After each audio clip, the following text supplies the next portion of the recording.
Hello gentle viewers, this is Indian, welcoming you to a new game of Twilight Struggle. I didn't show the game setup last time, so we're actually going to start with exactly that. We're going to play with the basic standard game, we're just going to play on the US this side.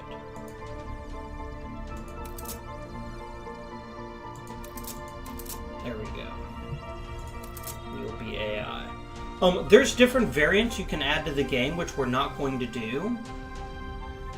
We may do so in the future, but we won't for this game. So start the game. Okay. Now I'm going to start the game by spending a lot more time explaining how the game works. And I know I didn't do a great job of this last time, so hopefully you guys will forgive me and find this episode and the next coming episode helpful. So, Twilight Struggle is a board game that fights the Cold War from approximately 45 up until 91. And it's a two-player game, and there's only two sides, Soviet Union and the United States. Twilight Struggle is deliberately unbalanced. It is very pro-Soviet in the early game, it is very pro-American in the late game. If you watch the last series of this, you probably noticed how many pro-American cards I was getting.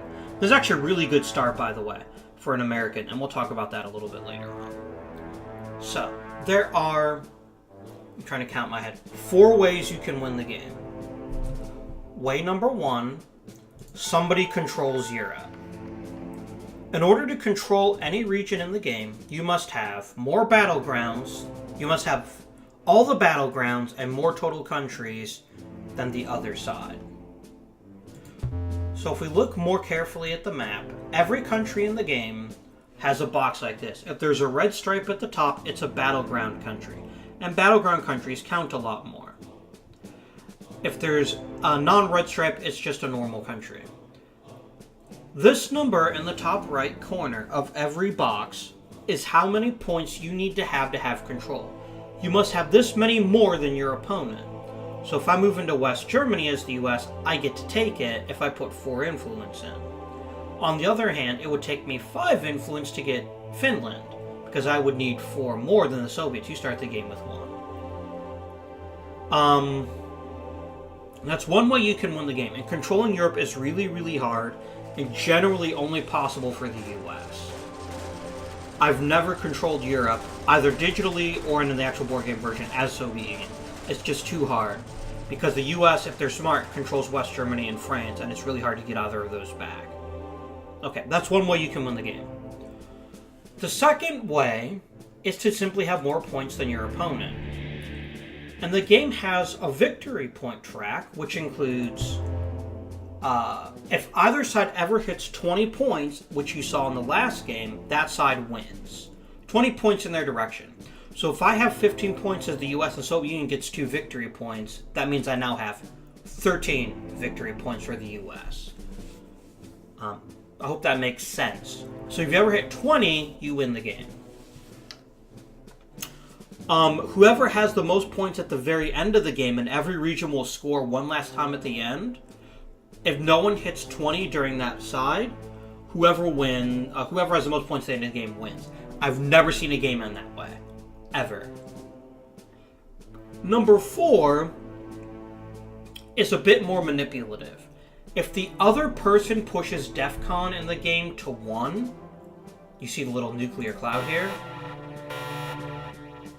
The player who made the other one push the token wins the game. And this is where it gets a little touchy-feely. So DEFCON status will change in the game for various reasons, but the most common is because someone makes a coup attempt in a battleground country. And coup attempts are a good way to take over a country. Those are the 4 ways you can win the game. You win by control of Europe. You win by forcing the other side to trigger a nuclear war. Although really at that point, does anyone win? The answer is yes. Yes, they do.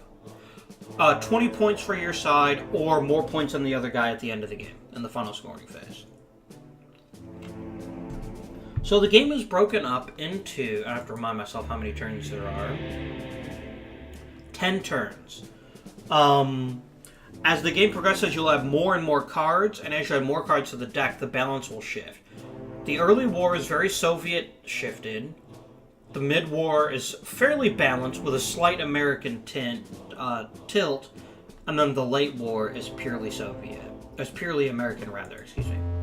So it's more easy for the US to win the game late, and it's more easy for the Soviet Union to win the game early. That doesn't mean you're doomed one way or the other. I mean, as you saw in the last game, I won the Soviet Union quite late. That's very unusual. And it was because the US did not notice what I was doing in Europe at the end.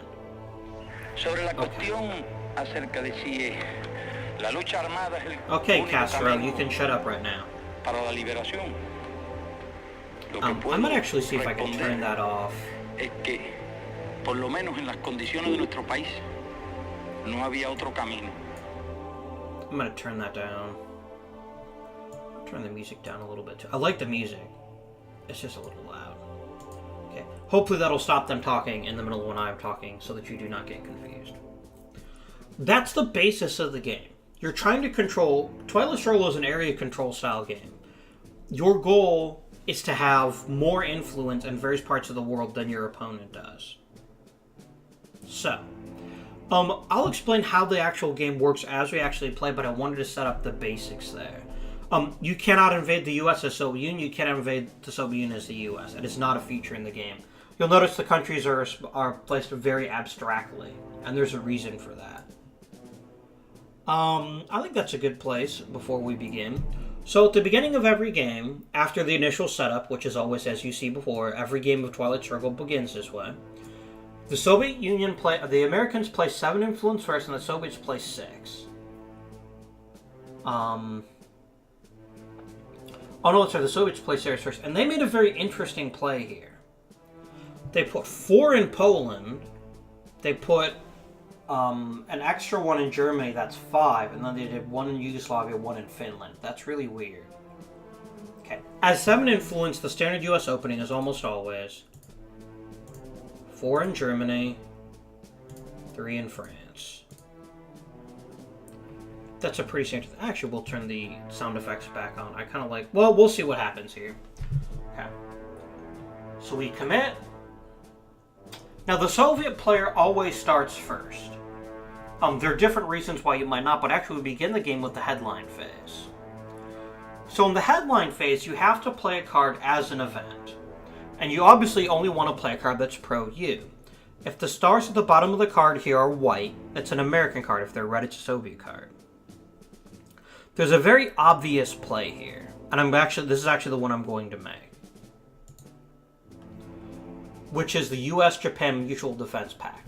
So there's a good chance to talk about the cards. The number at the top of the card is only important because it tells you the number of the card.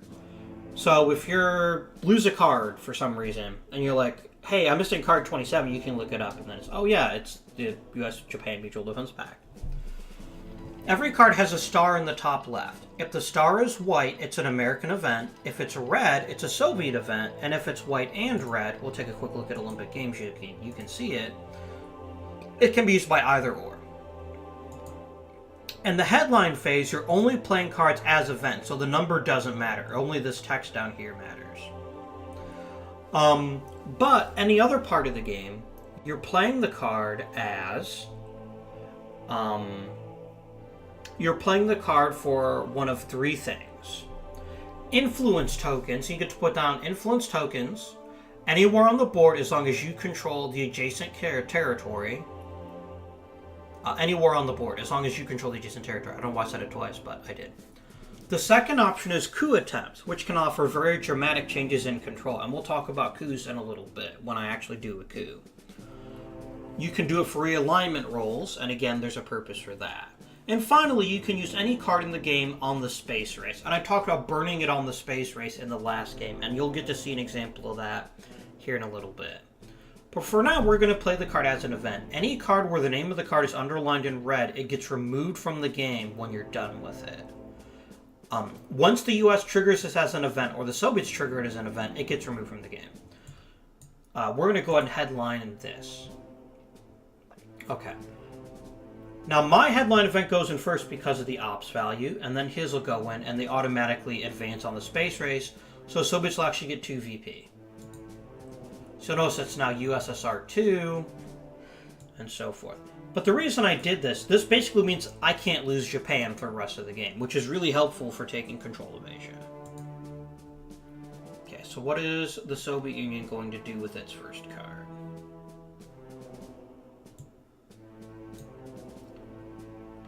I really wish the AI would speed up a tiny bit. The AI is taking way too long to think here. But...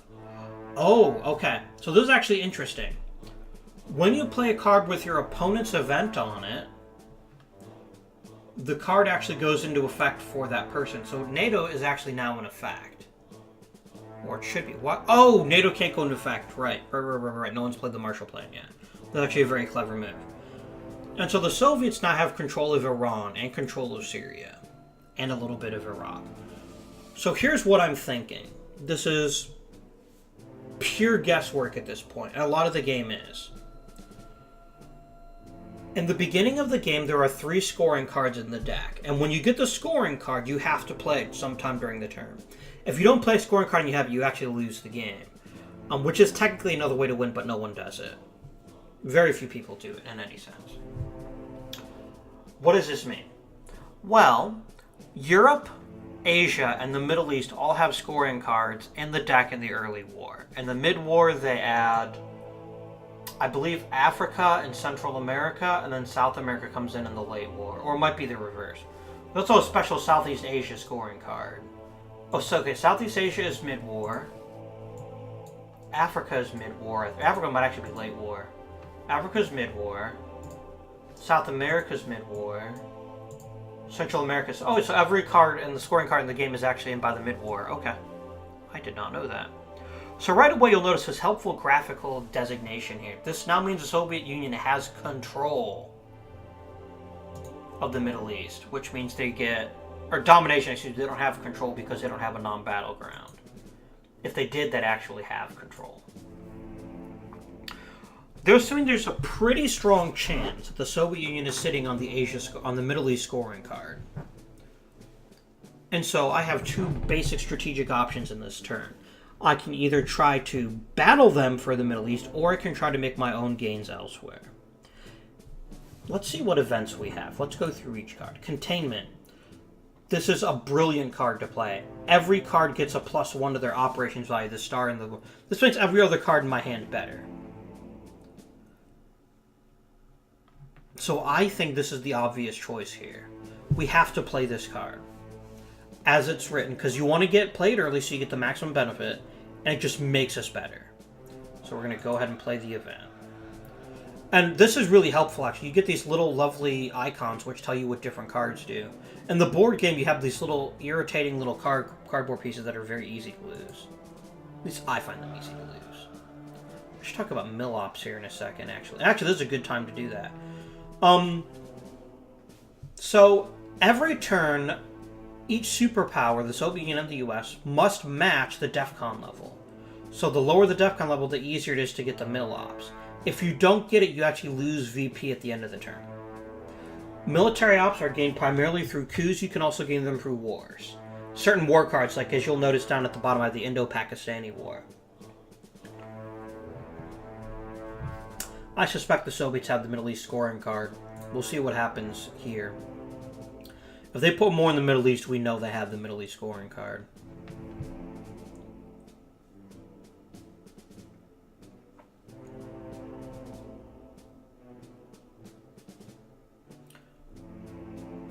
Playing it for influence. Yep, they have the Middle East scoring card. It's almost a guarantee. Okay. So now that I know they have the Middle East scoring card, because they're going so hard into this, it just makes too much sense. Now we get sneaky. So I could play East European Unrest, but it's a much better card in the late war, and instead we're going to use it for a coup attempt. Okay. So coup attempts allow you to very drastically change the influence in a given country.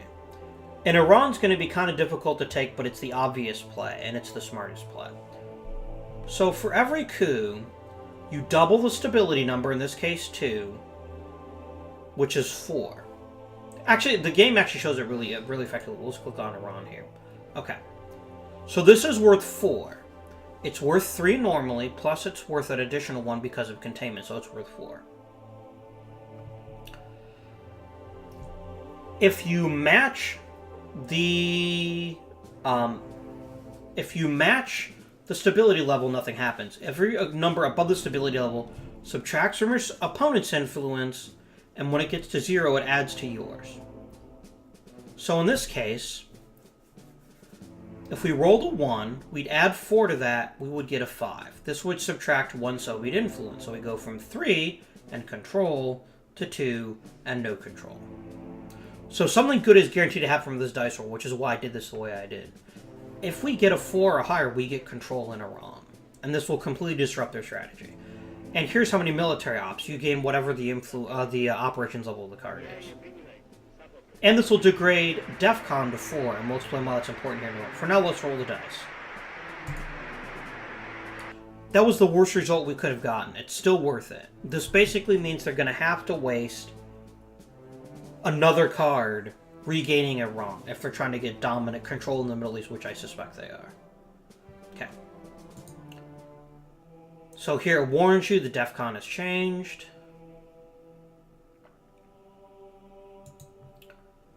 Can we click on the track here? We can't. We cannot.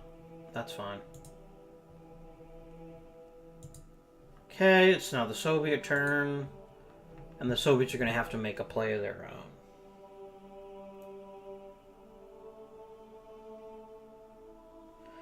Based on how this turns out, I'm going to decide what to do next. I bet they're going to... if they're smart...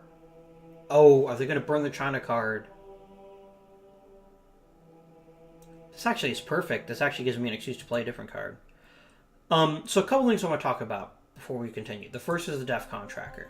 As you move closer to nuclear war, it gets harder and harder to make changes. For example, here, you can't make coups or really immorals in Europe.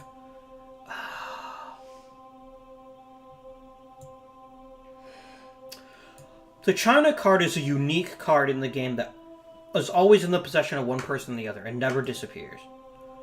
The Soviet Union always starts with the China card unless you're playing with the... what's it called? The optional Chinese Civil War rule. Then you have to actually fight for the original China card. It's a pretty good card, and once you're done with it, you pass it over to the opponent face down. So next turn we'll actually get access to the China card. We have a problem. Italy is really important, and it's really hard. It's really easy to take it. But I could also show you war. I could show you the Indo-Pakistani War. The thing is, they'll get a I'll get a minus. They'll get a +1.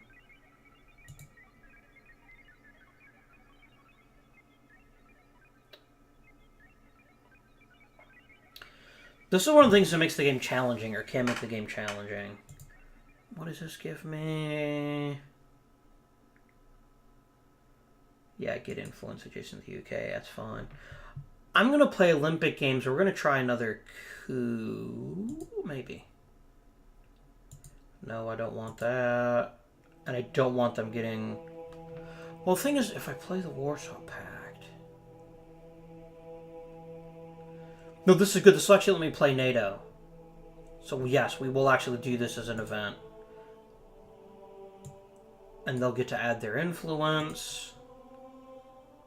And Eastern Europe, which is fine. I don't care.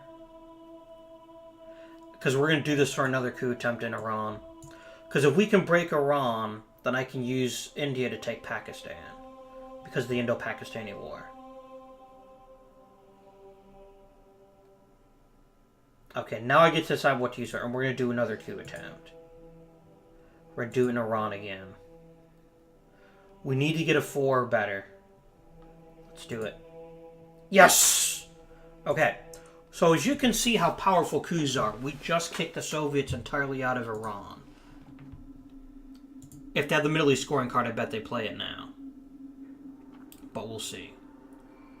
Or they might try to coup Iran. Except they can't. Oh, yeah, they can. Yeah, because it's got to be a DEFCON 2 to prevent coup attempts in the Middle East. I'm trying to force him to react to me. Okay, they degrade DEFCON. I get a bunch of VPs. And they use it for influence. It's actually... Yeah, I thought for a moment they're gonna... Okay. So now what we do... Ah, damn it. It still gives them a... They still get a +1 because of Afghanistan.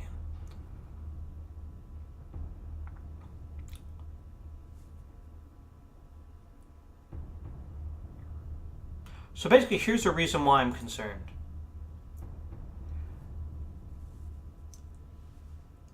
If I play this as an event, I might lose. Basically, I have a 33% chance of basically taking over Pakistan instantly, which is it's a good risk. Don't get me wrong. We're going to do something different. We're going to play Special Relationship because it's kind of a weak card for influence. We need to take Italy.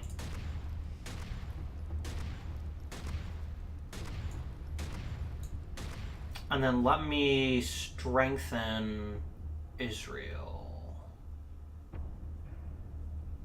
I could actually drop a point into Lebanon, can't I? Yeah, that actually... Okay, that's good.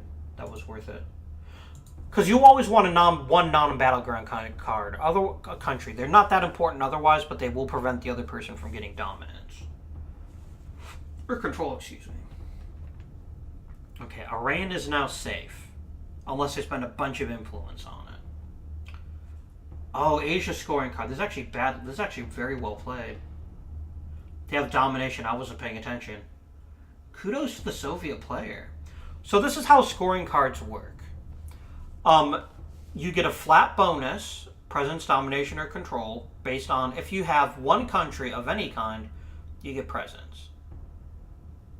If you have a battleground, you get a point for the battleground country. In this case, Japan is our battleground. And if you get one that's controlled next to an enemy superpower, that's an extra +1. There's not that many choices for that. So if you can see here, the Soviets have 2 battleground countries. They have Pakistan and North Korea. We have 1, Japan. We control 1 non-battleground, which is worth nothing unless you're going for domination, and they control 1 non-battleground. So in total, they control 3 countries, we control 1. They get domination because they have 2 battlegrounds, I only have 1, so they get a net 5 points.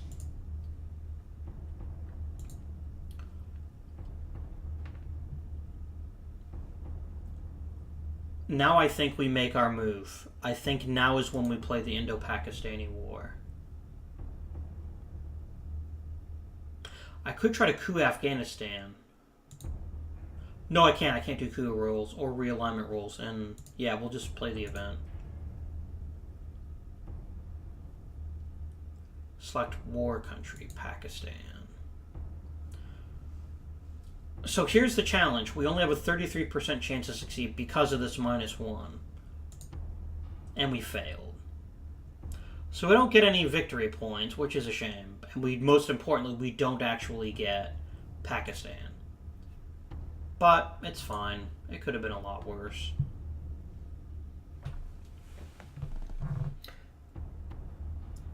Oh, damn it. They played the Korean War. Here's another war event. But they failed. That's really good. Japan helped us out there. If we didn't have Japan, we might have actually lost that war.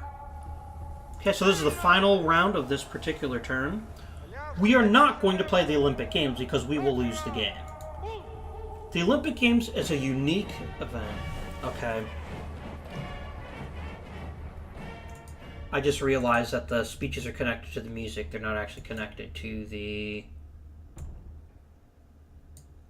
I'm sorry, I like the music too, but to me it's so important to be able to hear me. So, if I play the Olympic Games, the AI will boycott if they're smart. And because my card is the one that resulted in DEF CON dropping, I lose the game. So instead, we're going to play Destalinization on the space race. So here's a space race tracker.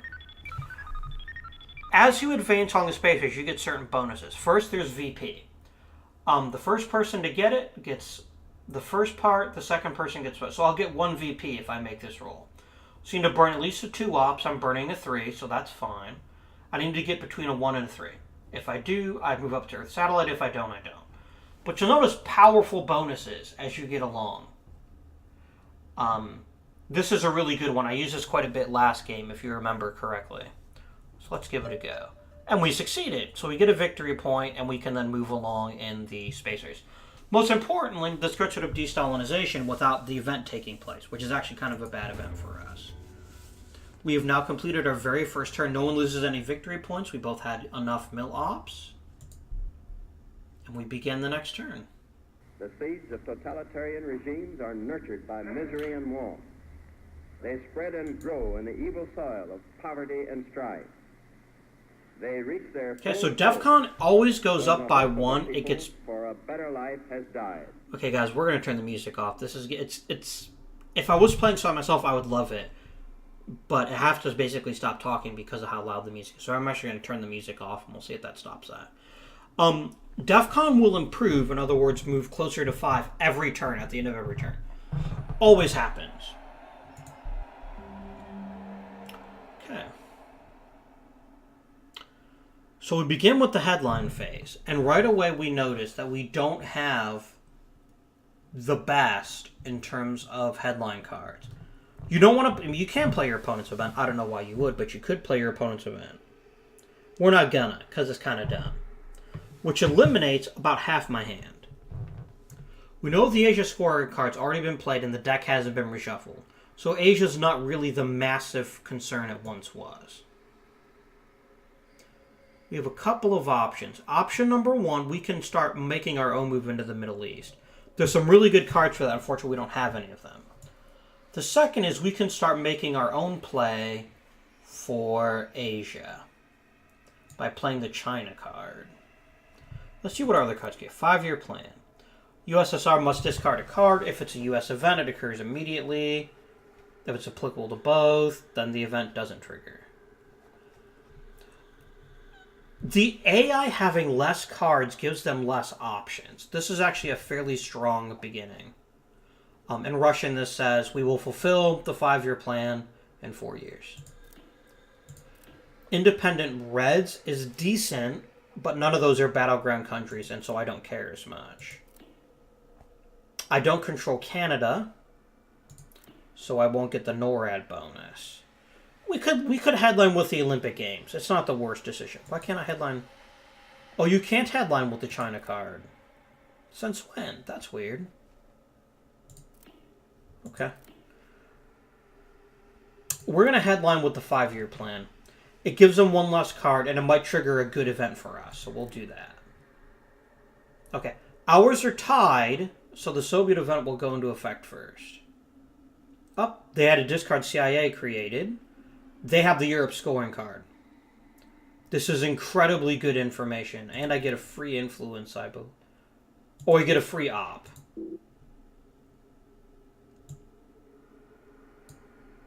I'm going to do it for influence.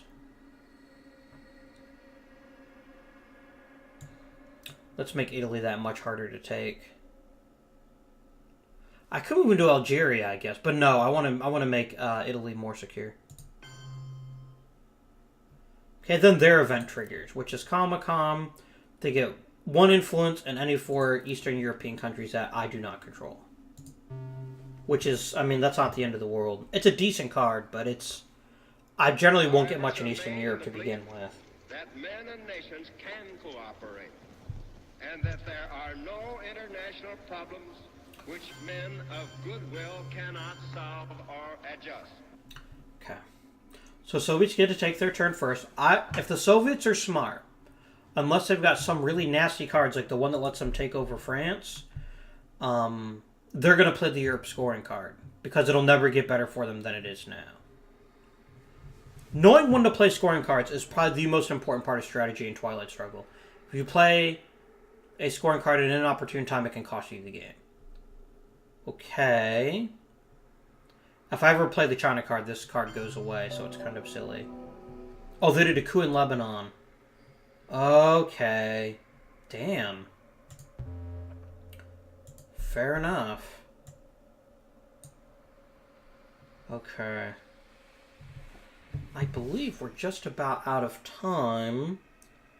So we'll actually end the episode now, and then I'll start the next episode with this action round.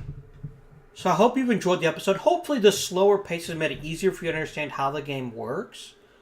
I hope you've enjoyed the game so far. If you have, please remember to like, subscribe, and comment down below. We'll probably be playing Twilight Struggle for the rest of this week, and then starting next week, depending on how people respond, maybe we'll play more Twilight Struggle, maybe we'll play something else. I don't know. But until then, this has been Avindian, and I bid you good day.